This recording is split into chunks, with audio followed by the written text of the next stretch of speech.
What is up, YouTube fam? Robbie C here, and today it's arrived, guys. The time is upon us.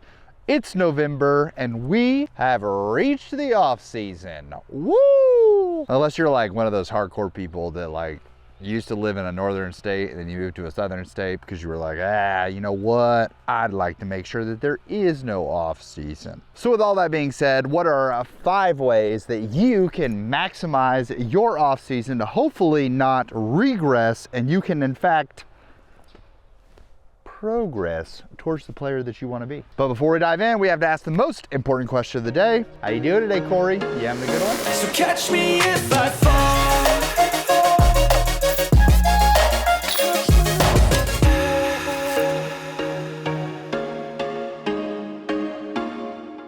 So for those of you who are watching, maybe you're on the super casual side, you've never played tournaments before, and you're wondering, Mr. YouTube man, what is this off season you speak of? When we speak of off season, most often what we're referring to is the non-tournament season. For lots of folks and even tournament providers, there will be a slower portion of the season. Once again, there are hardcore people out there. I totally get it. Even folks that live in like God's country up in Minnesota, they're looking at the world being like, there's 3 feet of snow on the ground and it's about 3 degrees.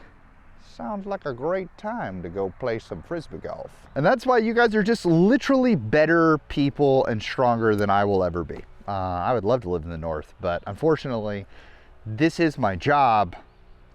And one of the biggest things I don't like to do while it's cold. I love cold weather, except for disc golf. So that's really hard. But during the off season, people will try to make some improvements. You'll hear pro players often refer to this as a great time to work on their form and adjust things. I was having a conversation with Cadence Burge, who is a touring pro player, and she was telling me that things were starting to feel a little off towards the end of her run and the end of her season, and we talked about, hey, just make it to the off season and then you can start making some tweaks and corrections. Because when you're trying to make adjustments in your form or you're trying to change things around, it's going to require some active thoughts while you're throwing and while you're playing the game. And the best players in the world are not actually thinking about any of those things while they're throwing the disc. They're just focusing on their line. Hit said line, we've done the thing. It's another reason that coaches are often honestly not amazing at disc golf, because it's like really hard to turn that coaching brain off. Even if you're throwing well, you're still thinking about all the different things you should be adjusting and tweaking all throughout. But that's another aside for another video. Now, obviously the top players in the world, like Cadence Burge, when she's out there, Cadence, if she played, I'm gonna go ahead and say 90 to 95% of disc golfers in the world in just a casual round, I think she does pretty well. I think she crushes most of us. But obviously still wants to work on and improve and push her ceiling, and I think that we can use the off season to do something similar. So heading into this off season, here are 5 things that I think you can be doing, 5 practices, 5 drills, 5 just habits that you could pick up that I think are actually going to help you maximize this off-season time before you dive back into tournaments. And the first and most obvious is going to be putting practice. Putting in the time, getting reps out on the putting green so that you can hopefully dial in your putts to try to help you score better on the other side. First putt, little left side, didn't go in. These are actually my first putts out of the car, and that's fine. I think that it is totally solid to acknowledge where you're at in your game. And when we're practicing putting, one of the things we want to do is, first off, throw good putts, but something that people don't focus on enough in their putting stroke is, why am I missing how I'm missing? So often it's just, I want to throw putts to try to get the disc into the basket, because really that is the goal of putting, make it in the basket. But we're not always going to have the consistency to be making 100% of our putts. And so I feel like if you can use the off-season putting practice to not only figure out what are some effective ways to get the disc to go into the basket, but also what are things happening in my form that are causing me to miss the basket most often. Honestly, it's one of my favorite things that I cover in putting lessons that I do, which is most often the lessons that I do over at foundationdisc.com under the Get Better tab, is when we talk about missing. And if you're going to be putting and you're going to be out there, I'm obviously not going to be with you every single time you go and putt. So here are the things that we're trying to do to get better. But if you find you're missing one way or the other, this is probably what's causing it. So I think about that on that first second putt, like the second set that we did right there, that I pulled one massively to the right. And then I looked down at my feet and I realized that my feet, I actually have my feet not angled the way that I want them to be angled, and I over rotate the wrist. So because I over rotate the wrist and I pop, I end up pulling it. There is no stopping where I'm trying to go. But this is something that comes from, obviously, we went like super, super deep there. But it's knowing my putt well enough to identify where the miss is coming. I think so often people get so overwhelmed by putting because they're missing the basket over and over again, or they're like sending it into the cage consistently and they're like, I don't know what I'm doing. Like, obviously I'm not giving it enough power to get there, but I don't know how to fix that or adjust it. Or you're yoinking to the right and I don't know how to fix that and adjust that. It can be super scary to be missing the basket consistently and not know why it's happening. So use putting practice not just to dial in getting putts to go in the basket, because we know that sometimes bad putts also find their way into the basket. We want to make sure that we're using putting practice this off season to identify why we're missing, so that we can make adjustments live on the course when we hit the course next season. Now, tips 2 and 4 are going to feel a little, they could possibly feel counterintuitive to one another. But I promise, with the right brain, they actually can work together. You see, tip 2 is going to be to use 3-disc rounds. Traditionally, we actually put a video out a couple weeks ago talking about putter-only rounds, and I think the pros and cons of them. But I love a 3-disc round because what you're going to be able to do is you're going to be able to craft a 3-disc bag to cover a variety of shots, rather than maybe putting a little extra stress on just a 1-disc round.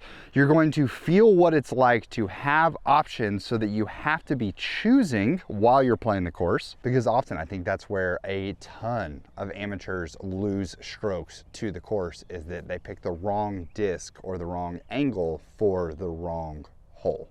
You could even sometimes have the right disc for the right hole, but you choose that maybe I need to throw it on anhyzer when you should have thrown it on hyzer. Maybe you tried to go with a hyzer flip when you should have just let it go flat and have a little bit of drift to it. So when we talk about a 3-disc round, there is some obvious options, but obviously you can mess around with this as much as you want. When we're talking 3-disc round, here are some classic combinations and some alternate options that you could look at. Option 1, the classic. You're going with a putter, a mid-range, and a driver. Option 2, we're going with a putter, a mid-range, and a fairway driver, because maybe you don't have the arm for the distance driver right now. Option 3, you actually don't like putters and you're not really a fan of, I guess, drivers either, and you want to work on that mid-range game. You want to see the distance but have a little more control. You could go mid-range, mid-range, and mid-range. Option 4, your city doesn't really have a lot of mid-range holes because you're either throwing a putter or you're stepping up to a bigger distance opportunity. So you could go with a putter, a fairway driver, and a fairway driver. Option 5, you're just an absolute crusher, and so you want to feel what it's like to try to slow certain things down for shorter holes, and so you end up going with a distance driver, and, well, a distance driver. And then last but certainly not least, one that I probably need to work on the most, because I am certainly someone who, when I put a faster disc in my hand, I feel that stress, I feel the sweat coming on, and I throw it poorly. So we have a putter option available, and then we have a distance driver, and then we have a fairway driver, because we need to work on throwing those faster discs. When you're playing a 3-disc round, you want to choose an option that makes you feel a little uncomfortable so that you can push your game. You already have these strengths in this off season. What if we worked on a couple weaknesses? Well, even I kept the putter in that last option so that we could not totally forgo a strength, but cover the weaknesses as well. Well, that was a fun exercise, but now we have to put all the discs back in the bag. Now our third tip is one that I also prescribe to a lot of people who book lessons with me, and that is the idea of shadow swings. I think that there are lots of folks who get out there and have the opportunity to play as much disc golf really as they want to. There are folks that are grinders in terms of they are constantly able to get multiple rounds in a week. Every day they get off work or whatever they're doing, and they're able to go out and play as much disc golf as they want. And unfortunately, that's just not the case for everyone involved. And so if we're only playing once or twice a week and we're trying to make some form changes, it's gonna be really hard to teach our body this is what we're trying to do, because we're not gonna have the reps in to actually overcome all of the muscle memory that we have from previous rounds. And I know that you're maybe not looking to have like this frustrated in-between experience for the few rounds that you do get to play, which is why shadow swings, number 3, is one of my favorite tips to utilize during the off season. Perk number 1 of shadow swings is that you don't have to do them outside. You can do them inside, so you can find yourself in a hopefully warm environment, and the overall temperature outside doesn't really affect it. Perk number 2 of shadow swings is that it is way easier to get a bunch of reps in for your body, trying to figure out what you're trying to do so that you can sort of overcome and teach your body the proper swing channel and swing path that we're looking to get out of our throw. Which is where I will go to, I almost embrace my brother's physical therapist, my sister-in-law, also a physical therapist. And when I talk to them, they always chuckle when people will come in as clients or patients, and they'll be like, yeah, I totally did my stretches, doctor. Like I totally did them. Oh, you needed me to do like simulated curls? Awesome. I had to do 25 of those a day. 25, done. Here we go. Well, obviously that wasn't very effective. I have a shadow swing regiment that I got from Blitz DG that is part of his warm-up sort of set that I have a lot of students go through, and it involves using a disc. You're holding it upside down, you're holding it in a fan format. Really, really beautiful exercise that is, I think, like one of the most valuable coaching things out there on the internet that like so many people overlook because they're like, I don't need to do warm-ups. So shout out to Blitz, he's the man. But one of the big things that we try to talk about is that I tell people, I want you doing these 70 reps every single day, which the 70 reps are that we're doing 20 in a certain way, we're doing 30 in another way, and then we're doing 20 in another form and fashion. So that's 70 reps. And so I'll give that and tell people, if you really want to see improvements in your game, make sure you're doing these 70 shadow swings every single day. So what people will do is they'll say, oh yeah, Mr. YouTube man, you want me doing these 70 shadow swings? Awesome. And so they'll get their disc, they're in position, and they're just cranking it out. Yeah, here we go. The problem is that when I do that, I'm not actually doing what the goal of shadow swings is, which is to retrain my body in teaching it a new proper swing path. So when I'm just banging out the reps, notice here the pocket has collapsed. My space between elbow to body is super tight. I'm not actually teaching my body the proper thing to do here. In fact, I'm using shadow swings to do the opposite and further ingrain the bad habit. So if you're using shadow swings because you aren't able to get out of the course as much as you want and you want to teach that, make sure that you're being methodical with it. I say slow and methodical, and people don't like that you use slow, but honestly it helps, because I'd rather take a slow amount of time and do the reps correctly and actually accomplish what the drill and the exercise they're trying to do, rather than do them incorrectly and work against myself or just not help myself at all. So make sure when we're doing the shadow swings that we're coming through and we're feeling what the body is supposed to be. I'm coiling correctly. I'm feeling that coil. I'm folding in, right? Like I'm feeling this. And then now I have this proper extension happening because I've created the space. Boom. Elbow spacing correctly. Comes through, accelerates at the right time, and I come through to the other side. I want to make sure that I am actually using the shadow swings correctly, and I think that's why most people forgive and forget them, because, well, they honestly just don't see value in the exercise, so they don't give it valuable effort. And yeah, it's not going to help when you do that. All right, so number 4 that, like I said, could have been controversial to number 2, and that is try different discs.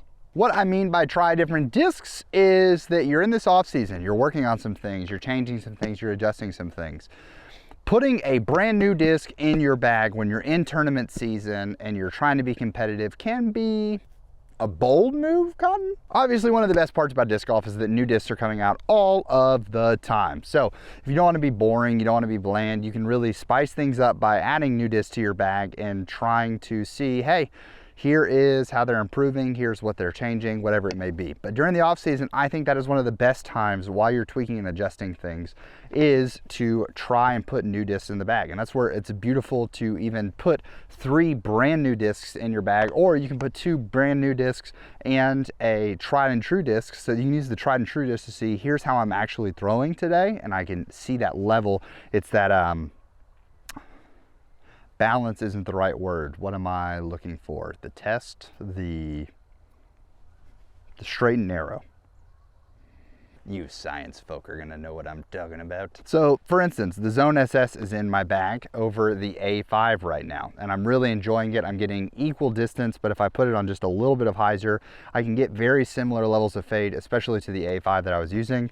Hand feel is definitely not terrible by any stretch of the imagination, especially even alongside the A5. So really enjoying having this in the bag and gonna keep testing it out throughout the off season. But you guys know me, you're not a Crawford unless you love the Wraith. So I've got a new Wraith that I'm trying out in the bag, but also in comparison to the Wraiths, I have the Procyon by Trash Panda that is working its way into the bag in this off season. And then the Retool Time Lapse has really been a fun disc to throw, but I'm not like super sold on it. Some days when I'm throwing really well, the time lapse is just like, holy moly, Batman, that's a fantastic Frisbee. Where's that been all my life? And then there's other days where I'm getting out here and I'm just like Noodle Arm McGee and I'm like, holy moly, Batman, that is the most overstable distance drive I ever thrown in my life. I probably should just throw a putter. So, sorry, Simon.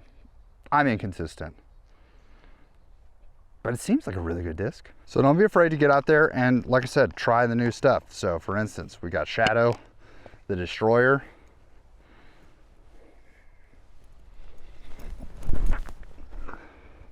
And that lets me know, hey, you're soft today. You're a child and you didn't throw that with any gusto whatsoever. Didn't come through on the hit point at all. So make some adjustments. And I'm using that as a level to know, okay, that one we pulled through, got a little more out of, threw it nose up. Still didn't hit it really well, but that lets me know, okay, so however these fly today, or how I'm flying when I'm not really putting any gusto behind the disc. Time lapse. Yep. And that's what we're talking about. Really, really overstable. Now let's see, the Procyon helps me. Much better. We came through. We were off balance, but trying new discs, what this lets me know is, okay, having a Procyon on my bag can be really good because on days that I'm just throwing really poorly, it's gonna be a nice distance help. And when I continue to do this exercise and work during the off season, I'll be able to see, hey, there's just gonna be days that I throw well. And what does it do when I throw well? And I'll have Shadow and the Wraith to tell me as guidelines, oh, you are throwing really well today. So while you want to try new discs, I wouldn't suggest like just ripping all of the old discs out of your bag because once again, you need some sort of scale to compare them against. And the last tip that I'll give is I think one of the most fun, and it's one that we really don't talk about quite often here on the channel, and that is to make a wager round, like play some wager rounds with your friends. And what I mean by that is that you are going to put something on the line. I know that for the Vlog Squad crew with Gannon and Sully and Alden and all of that, even the Robinson brothers, they will put like a drink from the gas station on the line. Bedanza does this a lot in his videos as well. And something that's affordable, something that isn't gonna break the bank, but it definitely puts some form of pressure on the round for you to perform because it's really difficult to simulate tournament pressure when you're out there. And the feeling of not only am I competing to beat my friends, but we're competing for something of value, I think is really important for trying to push your game. So be willing to put some wagers out there in order to really lean in and capitalize this off season, trying to stoke that competitive fire within you while not letting it just go dormant for the entire off season. I mean, after all, we see this really well inside of the foundation community, because you have the monthly matches, right, where they are competitive with one another, and in almost all of their videos there is a competition of sorts, whether they're trying to beat not getting punished, or whether they're playing each other. There is that level of competition, but the monthly matches sort of can stoke this like extra fire within Hunter and Trevor in order to push that competitive edge. And when that competitive side comes out of them, I think that's where so often when you're competing against them, that's the level that we know is inside of them when it decides to come out. And that's why I will never like fully believe the narrative that the guys are like bad at disc golf. I think that we all struggle with consistency. When we're playing this much golf, filming for the channels and the things all the time, that consistency is tough. And honestly, practicing is going to help that consistency a lot. And practicing is not something that I think I can speak confidently for all the foundation guys, that none of us practice to the level of anywhere remotely near to a touring pro. So we should never expect the results that the touring pros get out of their games. But that is going to wrap it up for today's video, and I hope that these are 5 tips that you can use, like I said, during this off season to try and capitalize on your game and really try to improve as best you can. I know that I'm going to try. Life and priorities have shifted, obviously, with little man in the house this past year, and so I have not spent as much time out there practicing or trying to improve, and it shows. I feel like I've become even more inconsistent throughout this year than ever before, and so there's that taste or that feeling of, oh, we're doing it, and then there's just a lot of rounds of inconsistency. So we can't expect the consistency if we're not putting in the results, and I'm hoping to utilize this off season as best I can, pushing through the cold to try to find it. So I would love to start throwing far again, at least further than I am right now, but we're gonna have to put in some time to do it. So thank you so much for watching. I hope you have an amazing rest of your day. Please make it fantastic for someone else too. But for now, we're gonna leave you with the birdie.